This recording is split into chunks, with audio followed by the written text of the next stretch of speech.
চিপাঝাৰত doctor Lakshminandan Bora সাহিত্য ন্যাসৰ উদ্যোগত আৰু চিপাঝাৰ শাখা সাহিত্য সভাৰ সহযোগত চিপাঝাৰ সাহিত্য সভা স্মৃতি ভৱনত প্ৰতিথযশা সাহিত্যিকগৰাকীৰ জন্মদিবস উপলক্ষে অনুষ্ঠিত হয় কাল বলুকাত খোজ ডক্টৰ লক্ষ্মীনন্দন বৰাৰ জীৱন আৰু কৰ্মৰাজিৰ অৱলোকন শীৰ্ষক এক স্মাৰক বক্তৃতা অনুষ্ঠান।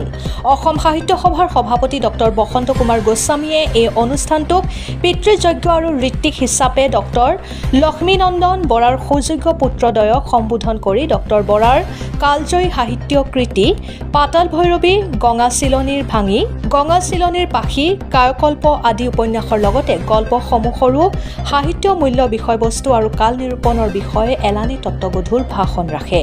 উক্ত অনুষ্ঠানত ডক্টৰ লক্ষ্মীনন্দন বৰা শৈক্ষিক পাৰদৰ্শিতা বঁটা আৰু গৱেষণা বঁটাও প্ৰদান কৰা হয়।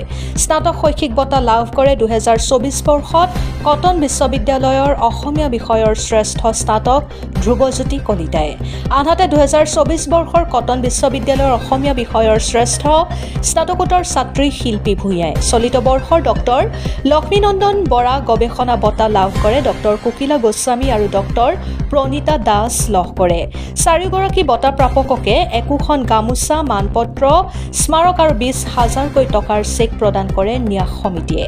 সভাত ডক্টৰ বৰাৰ বিষয়ে কিছু ব্যক্তিগত অনুভৱ প্ৰকাশ কৰে অসম সাহিত্য সভাৰ সাধাৰণ সম্পাদক দেৱজিৎ বৰাই। ডক্টৰ প্ৰসন্ন কুমাৰ নাথে সভাপতিত্ব কৰা আৰু সেউজীয়া বৰা নেওগে আধৰা সভাখনত বিশিষ্ট অতিথি ডক্টৰ বসন্ত কুমাৰ গোস্বামীৰ ভাষণৰ পিছত ন্যাস সমিতিৰ ফালৰ পৰা উপস্থিত একাধিক বিশিষ্ট ব্যক্তিক সম্বৰ্ধনা জ্ঞাপন কৰা হয়। Bureau report, Arunodoi Assam. আজি চিপাঝাৰ সাহিত্য সভাৰ শাখা সাহিত্য সভাৰ উদ্যোগত এটি মহৰীয়ান অনুষ্ঠান উদযাপন হ'ল।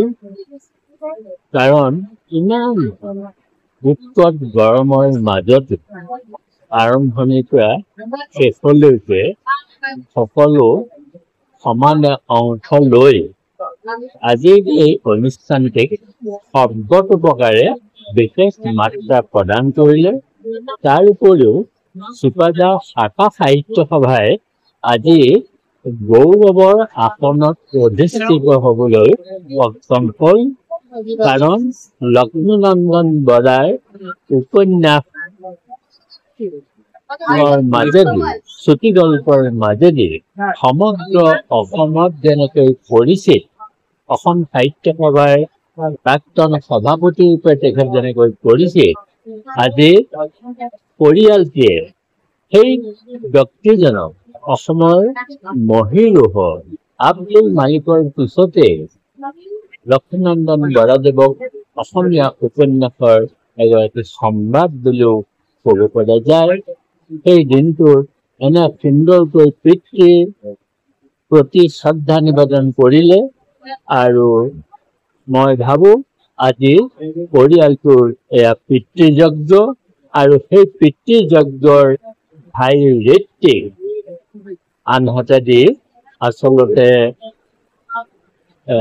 আমাৰ চিপাঝাৰ শাখা সাহিত্য সভাই আয়োজন কৰা যিটো পৰিৱেশ, এই পৰিৱেশটোহে আচলতে ঘাই কথা হ'ল। ইমান ৰ'দতো বিভিন্ন ঠাইৰ পৰা আৰম্ভণিৰ পৰা শেষলৈ সকলো উপস্থিত থাকি আচলতে এই অনুষ্ঠানটোক বহুত বিশেষ মৰ্যাদা প্ৰদান হ'ব। আমাৰ ডক্টৰ লক্ষ্মীনন্দন বৰাৰ সাহিত্য ন্যাস আৰু চিপাঝাৰ সাহিত্য সভাৰ মুখীয়া প্ৰচেষ্টা, বিশেষকৈ নন্দন বৰা সাহিত্য ন্যাসৰ উদ্যোগত চিপাঝাৰ সাহিত্য সভাই তাত সহযোগিতা কৰিছে। আজিৰ এই বক্তৃতা প্ৰদান আৰু শৈক্ষিক পাৰদৰ্শিতা বঁটা প্ৰদান অনুষ্ঠানটো সুকলমে হৈ গ'ল। আজি আপুনি দেখিছে উৎকট গৰম, এই উৎকট গৰমৰ মাজত প্ৰায় 250 ব্যক্তি আমাৰ ইয়াত উপস্থিত হৈছেহি আৰু এই 250 ব্যক্তিয়ে মন্ত্ৰমুগ্ধৰ দৰে গোটেই অনুষ্ঠানটো তেওঁলোকে শ্ৰৱণ কৰিছে। অনুষ্ঠানত তেওঁলোক দৰ্শক হিচাপে আছে আৰু অসম সাহিত্য সভাৰ সন্মানীয় সভাপতি ডক্টৰ বসন্ত কুমাৰ গোস্বামী মহাশয়, প্ৰধান সম্পাদক দেৱজিৎ বৰা প্ৰমুখ্যে লক্ষ্মীনন্দন বৰাৰ পৰিয়ালবৰ্গই ইয়াত বিশেষভাৱে উপস্থিত থাকি আমাৰ চিপাঝাৰ সাহিত্য সভাক এক ধৰণৰ উৎসাহ প্ৰদান কৰিছে। আৰু চিপাঝাৰ সাহিত্য সভা এতিয়া শতবৰ্ষ উদযাপন কৰিবৰ কাৰণে গৈ আছে। গতিকে শতবৰ্ষৰ প্ৰাক্তনত এই ধৰণৰ কাৰ্যসূচীয়ে আমাক নিশ্চয় উৎসাহ দিছে, অনুপ্ৰাণিত কৰিছে। আৰু আপোনালোক সংবাদ মাধ্যমো আমাক এই ধৰণৰ সহযোগিতা কৰাৰ বাবে আপোনালোক আটাইকে ধন্যবাদ জনাই চিপাঝাৰ সাহিত্য সভাৰ তৰফৰ পৰা এই দুআষাৰ আমি নিবেদন কৰিলোঁ। নমস্কাৰ।